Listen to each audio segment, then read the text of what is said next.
नमस्कार। Times of Swaraj में आप सबों का स्वागत है। चुनाव का दिन है तो स्वाभाविक तौर पर चुनावी मुद्दों पर ही चर्चा होगी। आप लोगों को भी अपडेट जानकारी मिलती रहनी चाहिए कि आखिर टाइम्स ऑफ स्वराज चुनाव को लेकर उनके पास क्या जानकारी है। तो उसके तहत हमने जो बिहार के 4 लोकसभा क्षेत्र में जो चुनाव हो रहा है उसके बारे में हमने आपको जानकारी दी। एक और हम अब खबर पे बात कर लेते हैं। देखिए, आज भी मोदी संविधान को लेकर सफाई दी है कि संविधान को बदलने का सवाल ही नहीं है। बोध गया से उन्होंने इसकी शुरुआत की थी। और झूठ फैलाते हैं, संविधान बदल देंगे, संविधान बदल देंगे। भाइयों बहनों, लिख के रखिए, मोदी तो क्या, बीजेपी तो क्या, स्वयं बाबा साहब आंबेडकर भी इस संविधान को नहीं बदल सकते हैं। और इसलिए झूठ फैलाना बंद करो। और आज उनकी जहां कहीं भी चुनावी सभा रही, सभी सभा में उस बात को वो दोहराते हुए दिखे कि सवाल ही पैदा नहीं लेता है। लेकिन बड़ी बात यह है कि सवाल आखिर पैदा हो क्यों रहा है। तो इस पूरे मसले पर हमारे साथ चर्चा करेंगे। उससे बेहतर समझने की जरूरत है, क्योंकि फेडरल स्टेट को लेकर जो मोदी की सोच रही है, राज्यपाल और कई राज्यों जहां विपक्ष की सरकार है वहां राज्यपाल कहीं न कहीं जो मुख्यमंत्री हैं उनको कई फैसले पर रोक लगाते हुए दिखे गए हैं जो संविधान सम्मत नहीं है, ऐसा कहा जाता है। फिर जुडिशियरी के मामले में कई चीज़ें ऐसी सामने आई है। याद होगा आपको कि राज्यसभा के सभापति तो कह दिए कि उनको रिव्यू करने का पावर गलत दे दिया गया। बयान भी उनका आता रहता है, वंदे मातरम को लेकर, जनगण मन को लेकर, राष्ट्रीय ध्वज तिरंगा को लेकर बहुत सारी चीज़ें हैं जिनको लेकर संघ और बीजेपी को ऑब्जर्वेशन है और कई मसलों पर ये चीज़ें देखने को भी मिला है। लेकिन वाकई में क्या संविधान बदलने की साजिश चल रही है क्या? ये सारे मसलों पर हम बातचीत करेंगे। बिहार के सीनियर आईएएस अधिकारी हैं आपको व्यास जी, एक अलग तरीके के, अलग सोच के और अलग मिजाज के अधिकारी रहे। पूरी जिंदगी बिहार को इन्होंने दिया और अब बिहार में ही रह रहे हैं। प्रशासक के रूप में इनकी एक अलग शान रही है। जबरदस्त इन्होंने काम किया। एक प्रधान भूमि सुधार के क्षेत्र में जबरदस्त इन्होंने काम किया और इनका संविधान फेवरेट सब्जेक्ट भी रहा है। तो चलिए हम व्यास जी से जानना चाहते हैं, सीनियर आईएएस, पूर्व आईएएस अधिकारी हैं, कि वाकई में कुछ चीजें चल रही हैं, कुछ ऐसी बात है या फिर ढाक के 3 पात पॉलिटिकल एजेंडे की तरह तो नहीं चला है। चलिए हम व्यास जी से जुड़ते हैं और व्यास जी इस पर क्या सोचते हैं जरा आप भी सुनिए। हमारे साथ जुड़े हैं और सीधा सवाल। नमस्ते।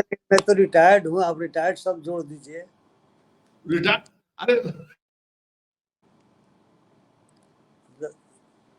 आपके श्रोताओं को कंफ्यूजन न हो जाए कि मैं अभी भी भारतीय प्रशासनिक सेवा में हूँ। मैं सेवानिवृत्त पदाधिकारी हूँ। हाँ, सेवानिवृत्त पदाधिकारी हैं। हाँ सर, आपको क्या लगता है कि मोदी जी को जो कहना पड़ रहा है कि भाई अम्बेडकर भी आ जाएंगे तब भी अब संविधान बदलने का सवाल ही पैदा नहीं होता है, लेकिन विपक्ष अभी भी इस बात को लेकर, या जो बुद्धिजीवी है वो इस बात को लेकर सशंकित है कि नहीं, 400 पार के नारा के पीछे ही यही चीज छुपा हुआ है कि वो संविधान की जो मूल भावना है, जो संघ और बीजेपी उससे असहमत रहा है, चाहे वंदे मातरम हो, तिरंगा का झंडा हो, बहुत सारी चीजें ऐसी हैं जिनको लेकर असहज रही है बीजेपी और संघ भी। आपको क्या लगता है कि ये जो चीजें चल रही है उसको आप किस नजरिए से देख रहे हैं? देखिए, तो राजनीतिक लोगों की अपनी सोच हो सकती है। हम और आप तो खैर पत्रकार हैं, लेकिन जहाँ तक मेरा प्रश्न है, मैं ये बिल्कुल नहीं कह सकता कि भविष्य में क्या होने की संभावना हो सकती है, संविधान बदलेगा या नहीं बदलेगा। लेकिन मैं ज़रूर कह सकता हूँ, संविधान का एक विद्यार्थी होने के नाते, कि 1976 में जब 42वें संविधान संशोधन के माध्यम से हमारे प्रियम्बल यानी प्रस्तावना में जो कुछ जोड़ा गया था, उसको लेकर के समाज के एक बड़े तबके में, जिसको मैं कहूँ कि वह मोटे तौर पर सेकुलरिज्म को नहीं मानता और वह पूंजीवाद को ही अंतिम रास्ता मानता है, तो जो समाजवाद शब्द जोड़ा गया, जो सेकुलरिज्म शब्द जोड़ा गया, उसको लेकर के उसके मन में काफ़ी मिसगिविंग्स हैं। और कई वर्षों से जो समाज में धार्मिक नफरत की भावना जो पैदा हो रही है, जो उन्माद की भावना पैदा हो रही है, वो कैसे पैदा हो रही है, इस पर एक लंबी बहस हो सकती है। किंतु ये तथ्य है कि एक ज़माने में लोग अपने को खुलेआम किसी धर्म विशेष के साथ जोड़ने में मतलब राजनीतिक रूप से भी मैं कह सकूंगा कि जोड़ने में उनको थोड़ी कठिनाई होती थी। अपने अपनी आस्था हो सकती है, आस्था के हिसाब से कोई मंदिर जाएगा, कोई मस्जिद जाएगा, कहीं भी जाएगा, वो तो हमेशा रहा है। लेकिन किसी धर्म विशेष से राजनीतिज्ञों को जोड़ने में अपने को दिक्कत होती थी। हमारे जैसे प्रशासकों को भी लगता था कि नहीं, यह देश तो सेकुलर देश है, इसलिए हम अपनी आस्था को अपने घर पर रखेंगे, दफ्तर या समाज में हमारी उस तरह से कोई आस्था का दबाव नहीं रहेगा। तो अब देखा जा रहा है कि खुलेआम लोग सेकुलरिज्म के विरुद्ध खड़े हो रहे हैं और उस सेकुलर शब्द का इस्तेमाल सोशल मीडिया में देखेंगे तो होगा। और हिंदू मुसलमान के रूप में जो नफरत फैलाने की कोशिश है, माफ़ करेंगे, मीडिया के बड़े हिस्से में तो दिखलाई पड़ता है। और हम में से कुछ लोगों ने, इसमें मैं शामिल हूँ खुद को, हमने तो टेलीविज़न देखना बंद कर दिया, हम यूट्यूब चैनल देख लेते हैं। तो ये सेकुलर शब्द को लेकर के और सोशलिज्म शब्द को लेकर के काफ़ी लोगों के मन में एक धारणा ये है कि इस देश में एक ख़ास जो मेजॉरिटेरियन मजहब है उसको कम करने की कोशिश की जा रही है। और कई लोग तो यहाँ तक कहने के लिए तैयार हैं कि हज़ारों साल से हमारा देश गुलाम रहा है, खास करके उनका इशारा है जो सुल्तान लोग आए, जो मुग़ल हैं या अन्य जो मुस्लिम इंडिया, जिसको बहुत सारे लोग इतिहास में भी कहते थे। हालांकि असलियत यही है कि जो लोग आए वो कहीं से भी आए हों, तो इस देश में रच बस गए, देश में रह गए। इसलिए कहना कि हम गुलाम थे, हमसे आशय होता है कि खास मजहब के गुलाम थे, मेरे गले उतरता नहीं। तो खैर, मैं संवैधानिक दृष्टिकोण से ये कह रहा था कि जो लोग सेकुलरिज्म शब्द से और सोशलिज्म शब्द से एक तरीके से उनको कठिनाई होती है, यो कहूँगा कि कठिनाई नहीं होती है, वे चाहते हैं कि जितनी जल्दी इन शब्दों को हटा दिया जाए उतना बेहतर होगा। तो उनका दबाव हो सकता है कि चूँकि उनकी संख्या यदि बढ़ती चली जाएगी तो सरकार तो जनता के दबाव में भी कई बार काम करती है। तो मैं कहना चाहूँगा, उनसे कहना चाहूँगा कि देखिए, ये जो सेकुलर शब्द है 76 में भले ही जोड़ा गया, लेकिन 1973 में सुप्रीम कोर्ट के सामने केस आया था, उसको सेंट जेवियर कॉलेज है गुजरात में, तो saint Xavier college versus state of Gujarat case था। उसी केस में सुप्रीम कोर्ट ने अपना नियमन दिया कि भले ही सेकुलर स्टेट शब्द हमारे कॉन्स्टिट्यूशन में एक्सप्रेसली नहीं रखा गया है, लेकिन जो आर्टिकल 25 से 28 है, इसमें सभी लोगों को अपने धार्मिक अधिकार दिए गए हैं। सभी धर्मों के लोगों को अपने धर्म को मानने, उसके अनुसार आचरण करने, उसका प्रचार करने का अधिकार दिया गया है। वही सेकुलरिज्म की मूल भावना है। राज्य का कोई धर्म नहीं होता, यानी राज्य को चलाने वाले जो लोग हैं वे खुलेआम नहीं कह सकते। आप याद कीजिए, पंडित जवाहरलाल नेहरू की बहुत सारे लोग इस बात के लिए आलोचना करते हैं कि सोमनाथ मंदिर जब बनकर तैयार हुआ, उसको उद्घाटन के लिए राजेंद्र बाबू उन्होंने जाने से रोका, क्योंकि वो सेकुलर लोग थे। वो जानते थे कि राज्य में चाहे राष्ट्रपति हो चाहे प्रधानमंत्री हो, इनका व्यक्तिगत कोई धर्म से झुकाव हो सकता है, लेकिन शासक के रूप में उनका झुकाव नहीं हो सकता। तो ये बात 73 में ही बहुत साफ शब्दों में कोर्ट ने कह दिया था। और इसके बाद जब ये शब्द जोड़ा गया तो एक महत्वपूर्ण केस आया था, जो एक्सेलवियर वर्सेस यूनियन ऑफ इंडिया का केस है, 1989 में आया था। उसमें भी कोर्ट ने इस बात को रखा था। और फिर तो जब एसआर बोमई का केस आया, एसआर बोमई का केस आया है 1994 में, उसका फैसला हुआ, जिसको बेसिक स्ट्रक्चर का केस भी कहा जाता है। उसमें तो बहुत ही साफ शब्दों में ही नहीं, बिल्कुल व्याख्या करते हुए बताया गया कि यह संविधान का बेसिक स्ट्रक्चर का हिस्सा है, यानी सेकुलरिज्म हमारे संविधान के बेसिक स्ट्रक्चर, बुनियादी ढांचे का हिस्सा है, ये कहा गया। तो निश्चित तौर से इसको तभी हटाया जा सकता है जब संविधान ही बदल दिया जाए। तो जो लोग उससे नफरत करते हैं, उसे घृणा करते हैं, उस शब्द तक से उनको परहेज है, तो वे तो दबाव डालना चाहेंगे। सोशलिज्म के बारे में भी बाकायदा DS नकारा के केस में बात सामने आई थी कि हम जिस सोशलिज्म की बात कर रहे हैं जो जुड़ा हुआ है वो इकोनॉमिक जस्टिस है, वो सोशल जस्टिस है, जो directive principles of state policy के आर्टिकल 38-39 में वर्णित है कि जो पैसे का कंसंट्रेशन है, यानी यूँ कह सकते हैं कि अब जो रिसोर्सेज का जो कंसंट्रेशन है वो कतिपय हाथों में नहीं होगा, उसका डिस्ट्रीब्यूशन इस प्रकार से होगा कि वह लोकहित का पालन करे। दूसरे शब्दों में इसको हम डिस्ट्रीब्यूटिव जस्टिस कहेंगे। तो DS नकारा केस में बात आई कि ये हमारा मार्क्सियन सोशलिज्म नहीं है, एक गांधीयन सोशलिज्म है, एक तरह से वेलफेयर स्टेट की वो कल्पना है जो लगातार हमारे जो कॉन्स्टिट्यूशन मेकर्स हैं वो करते रहे थे, और इस कारण से अगर इसको प्रेमल में जोड़ा गया तो बिल्कुल सही किया गया है।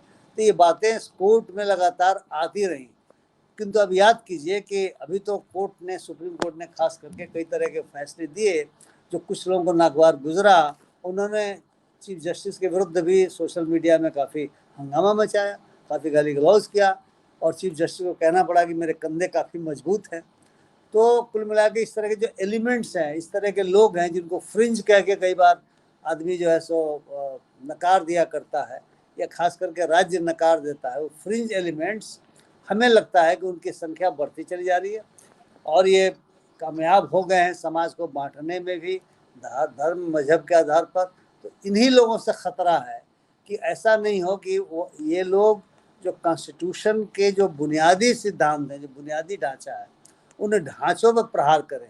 वो जुडिशियल रिव्यू पर भी प्रहार कर सकते हैं, क्योंकि सुप्रीम कोर्ट को अधिकार है कि संसद में यदि कोई कानून पास होता है, विधान मंडलों में पास होता है, तो उसकी वो देख सकते हैं, आर्टिकल 32 के तहत सीधे देख सकते हैं कि कहीं हमारे संविधान के विपरीत तो नहीं है। अब देखिए, इलेक्टोरल जो बॉन्ड का मामला आया था, उसको सुप्रीम कोर्ट ने भले ही देर से सुना, लेकिन कहा कि इसमें तो लगता है क्विड प्रो क्वो है, और ये तो गैर संवैधानिक घोषित किया। कहा कि वोटरों को जानने का अधिकार है, तो राइट टू इन्फॉर्मेशन की बात है, और ये कहीं इसको डिस्क्लोज नहीं किया जाएगा तो ये तो ठीक नहीं है। तो उन्होंने गैर संवैधानिक घोषित किया, बहुत सारे मामलों में गैर संवैधानिक घोषित किया, और आज से नहीं कर रहे हैं, लंबे काल से कर रहे हैं। तो जुडिशियल रिव्यू भी बेसिक स्ट्रक्चर का पार्ट है। और अब याद करें कि नाम तो लेना उचित नहीं है, लेकिन एक संवैधानिक प्राधिकार ने कहा कि कैसे अधिकार होना चाहिए उनको, ये अधिकार तो संसद को होना चाहिए।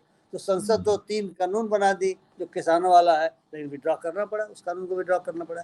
तो संसद तो कई तरह के कानून इसलिए बना देती है क्योंकि जो सत्ता में लोग हैं उनका अगर बहुमत है तो फिर तो कानून पास हो जाएगा। तो कार्यपालिका की जो टिरनी है उसको रोकने के लिए ये सुप्रीम कोर्ट की शक्ति संविधान में दी गई है। तो उनको इससे भी परेशानी है, उनको फेडरलिज्म से परेशानी है, क्योंकि जो सेंट्रलाइजेशन की भावना है कुछ लोगों के मन में, वो फेडरल स्ट्रक्चर को नहीं मानते।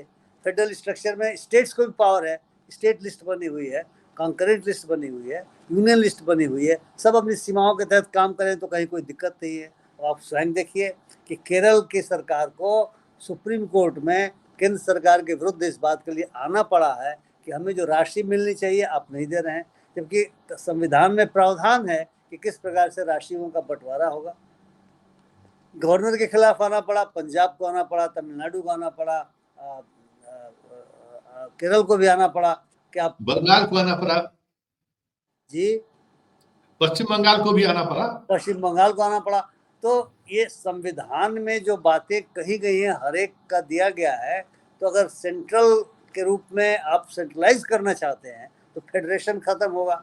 तो कई लोगों की ऐसी धारणा है कि अन्यथा देखिए, गवर्नर साहबान जो फाइलों पर बैठ जाते हैं, हम लोग तो रहे हैं, सरकारी सेवा में रहे हैं, हमारे अगर फाइलें लंबे समय तक रह जाएंगी तो उसकी जांच हो सकती है कि क्या तुम फाइल दबाए हुए हो।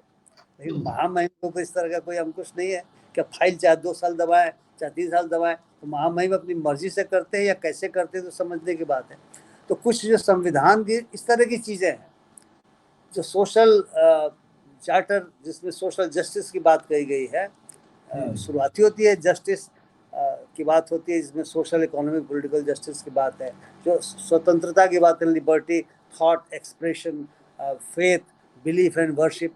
तो बहुत सारे लोगों को इससे दिक्कत हो रही है और शायद वे मजहबी देश बनाना चाहते हो। इन्हीं का डर है। सरकार कौन बनाएगा नहीं बनाएगा वो तो बाद की बात है। डर यही है, अगर समाज में इस तरह के लोग पैदा हो गए हैं और वे मजबूत होते जाएंगे और समाज को इस बात के लिए तैयार कर लेंगे, तो सड़कों पर खड़े होकर के लोग बोलेंगे कि इस देश को मजहबी देश बन जाना चाहिए। तो डर इसी बात का है, और डर उन लोगों को जरूर होना चाहिए जो इस देश को निश्चित तौर से एक बेहतर देश के रूप में देखना चाहते हैं। चलिए सर, बहुत बहुत धन्यवाद। तो आपने सुना, बहुत ही गंभीरता से बहुत सारी चीज़ें बातें उन्होंने बताई हैं कि किस तरीके से संघ और बीजेपी और जनसंघ धर्मनिरपेक्षता को लेकर, समाजवाद को लेकर, हमारे आपके अधिकार को लेकर, right to speech, right to freedom को लेकर भी इनका नज़रिया अलग है। और आप देखेंगे तो पिछले 10 वर्षों के दौरान हजारों लोगों को इस राइट टू स्पीच और राइट टू फ्रीडम के जैसे विषयों को लेकर वो जेल में है। इसलिए बहुत सारी चीज़ें ऐसी हैं जिन चीज़ों के आधार पर ये अगर चर्चा है तो इस चर्चा में दम तो जरूर है। और अगर संविधान बदलने की बात आई तो फिर सोच लीजिए कि देश में आने वाले समय में किन किन चीज़ों पर हमला होगा, क्योंकि संविधान बदलने के पीछे सिर्फ धर्मनिरपेक्षता और समाजवाद ही नहीं है, हमारे आपके राइट्स भी जो हैं उनके कटौती की भी बात है। हमारे आपके जो बोलने का अधिकार है, हमारे आपके जो जीने का अधिकार है, वो सारी चीज़ें भी प्रभावित हो सकती हैं।